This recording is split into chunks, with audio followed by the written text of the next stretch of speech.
Hi నమస్తే welcome to Myra media. నేను మీ కేవీఆర్. చంద్రబాబు నీచ రాజకీయాలకు పరాకాష్ఠగా చాలాసార్లే చరిత్ర చూపించింది.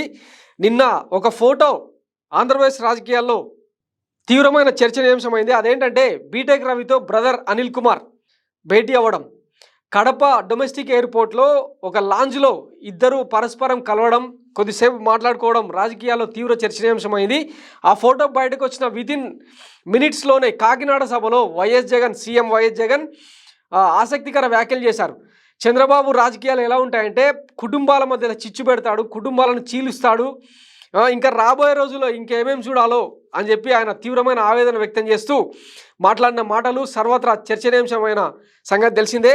ఈ నేపథ్యంలో అంటే ఈ ఇద్దరి కలయికతో కూడిన ఫోటో ఆంధ్రప్రదేశ్ రాజకీయాల్లో బాగా వైరల్ అయింది. నిజానికి బీటెక్ రవి దశాబ్దాలుగా పులివెందులలో వైఎస్ జగన్ ఫ్యామిలీకి బద్ద శత్రువుగా కొనసాగుతూ వస్తున్నారు. ప్రతిసారి పులివెందులలో బీటెక్ రవి వర్సెస్ వైఎస్ ఫ్యామిలీగా పోటీ నెలకొని ఉన్న తరుణంలో స్వయాన బావ అయిన బ్రదర్ అనిల్ ఆయనతో భేటీ అవ్వడం వైసీపీ శ్రేణులు జీర్ణించుకోలేకపోతున్నాయి. అలాగే అంటే దాన్నే రిఫ్లెక్ట్ చేసేలాగా సీఎం వైఎస్ జగన్ మాట్లాడడం కూడా చర్చనీయాంశమైంది. అయితే చంద్రబాబు నాయుడు తన రాజకీయ అవసరాల కోసం ఎంతకైనా దిగజారుతాడు, ఎవరినైనా కలుస్తాడు, ఆఖరికి బొంత పురుగునైనా ముద్దు పెట్టుకుంటాడు అనే చర్చ గతంలో జరిగిందే. ఈ నేపథ్యంలో అంటే బీటెక్ రవి బ్రదర్ అనిల్ కలయికకు సంబంధించి కొన్ని అంశాలని లోతుగా చర్చిస్తే ఆంధ్రప్రదేశ్ రాజకీయాల్లో వైఎస్ షర్మిల యాక్టివ్ కాబోతున్న పరిస్థితి కనిపిస్తుంది. ప్రస్తుతం ఆమె ఢిల్లీలో వైఎస్ఆర్టీపీని కాంగ్రెస్లో విలీనం చేసే ప్రక్రియను వేగవంతం చేశారు. త్వరలోనే వైఎస్ షర్మిలకు అప్పచెప్పే బాధ్యతలు ఏంటన్నది క్లారిటీ కూడా వచ్చే అవకాశం ఉంది. ఈ నేపథ్యంలో ఏపీ కాంగ్రెస్ బాధ్యతల్ని షర్మిలకు ఇస్తే బ్రదర్ అనిల్ కడప ఎంపీ నుంచి కాంగ్రెస్ టికెట్ మీద పోటీ చేస్తారన్న చర్చ కూడా నడుస్తుందన్నమాట.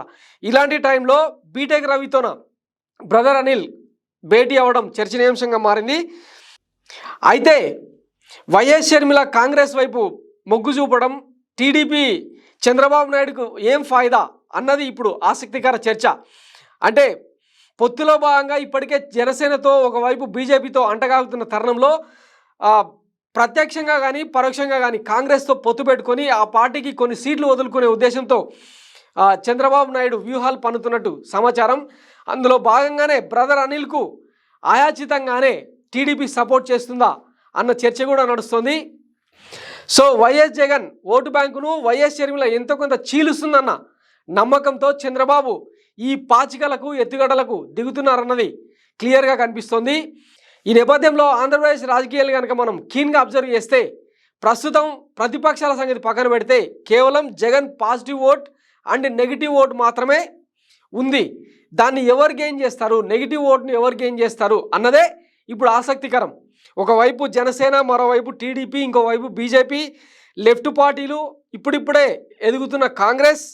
అంటే ఇన్ని పార్టీల మధ్యలో ఓటు చీలిక అంతిమంగా వైఎస్ జగన్కే మేలు చేస్తుందన్నది రాజకీయ వర్గాలు చెప్తున్నమాట. ఇలాంటి తరుణంలో అంటే చంద్రబాబు నాయుడు అనుసరిస్తున్న నీచ రాజకీయ విధానాలు ఏవైతే ఉన్నాయో వాటి మీద తీవ్రంగా స్పందిస్తున్నారు.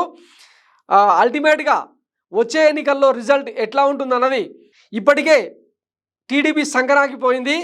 ఇక ఎంత మాత్రం కోలుకునే అవకాశం లేదన్న విషయం చంద్రబాబుకు కూడా తెలుసు. అయినా సరే ఈ నీచమైన రాజకీయ ఎత్తుగడలకు ఆయన దిగడం ఆంధ్రప్రదేశ్ ప్రజలను విస్మయానికి గురి చేస్తుంది. చూద్దాం మరి దీని ఫలితాలు ఎట్లా ఉంటాయన్నది రాబోయే ఎన్నికల్లో తేలనుంది. Thanks for watching Maira media. నేను మీ కేవీఆర్ సైనింగ్ ఆఫ్.